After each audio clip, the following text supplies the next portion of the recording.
You work 40 hours a week, maybe more. You get that paycheck, and somehow every single month you still feel like you're just barely keeping up. That's not a budgeting problem. That's not a stop buying coffee problem. I'm going to show you exactly where your money is actually going, and I promise, at the end of this, you are going to look at your paycheck completely differently. So, here's what we're covering today. 4 things. First, the tax layers, because it's not just one tax, it's like 5 taxes taxed on top of each other, and most people have no idea. Second, the hidden fees nobody talks about. Insurance, registration, licensing, stuff you pay every year without really thinking about it. Third, subscription creep.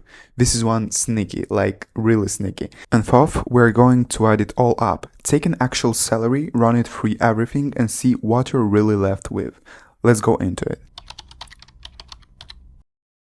Okay, so when most people think about taxes, they think I'll pay like 22%, whatever, and they move on. But here is what's actually happening. You've got federal income tax, that's the big one everyone knows about. Then, on top of that, most states have their own income tax, anywhere from 3% to over 30% depending on where you live. Then, some cities and counties have a local income tax on top of that. And then, this is the one people forget.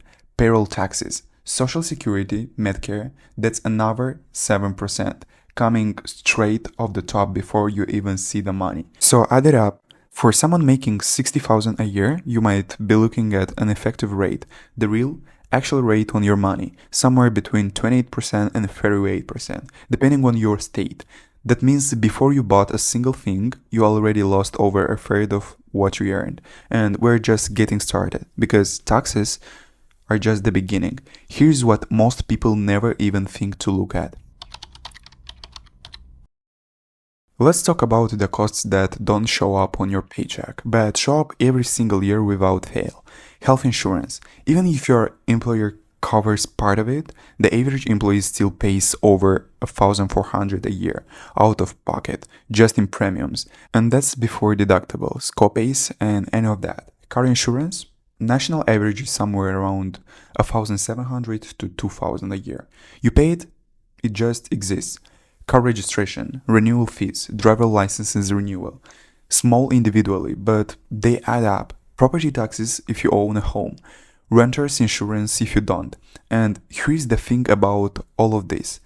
They're not optional. You can't just decide not to have car insurance. You can't skip property taxes.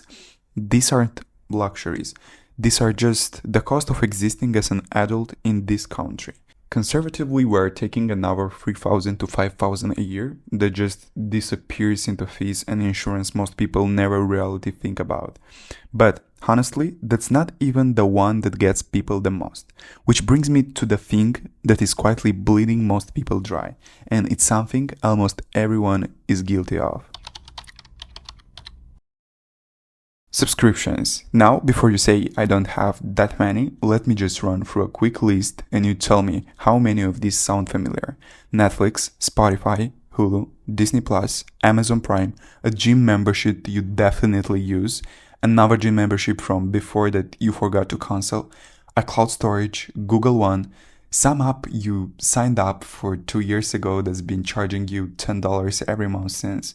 Most people, when they actually sit down and audit their subscriptions, find somewhere between $150 and $300 a month going out the door.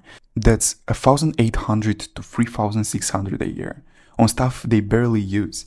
And the reason this is so effective, and I mean effective from the company side, is that $15 a month doesn't feel like anything. It doesn't hurt, it just simply goes out every month forever until you specifically go and stop it, which most people never do. So now we've got taxes eating 30-something%, hidden fees taking another few thousand, subscriptions bleeding a few thousand more. Add it all up and you get a number that's generally going to bother you. Let's do the math on a $60,000 salary. After federal, state, and payroll taxes, let's call it a 32% effective rate. You're taking home roughly $40,800. Subtract $4,000 in insurance and annual fees, you are at $36,800. Subtract 2,400 in subscriptions, you are at 34,400.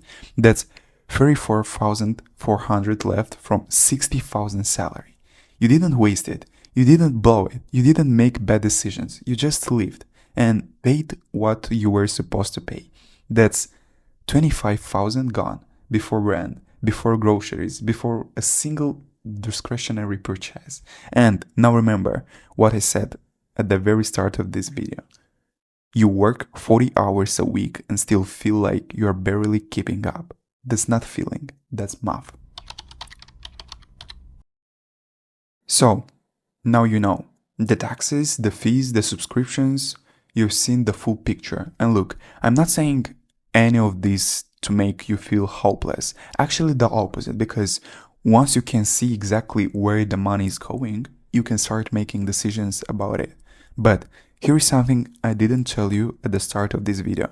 Everything I just showed you, knowing where the money goes is only half of the equation, because if you don't know how to actually keep more of it legally without doing anything crazy, then this video is basically just a depressing math lesson. Click this video right here if you want to learn the actual moves people use to reduce what they owe and start keeping more of that they earn. See you over there.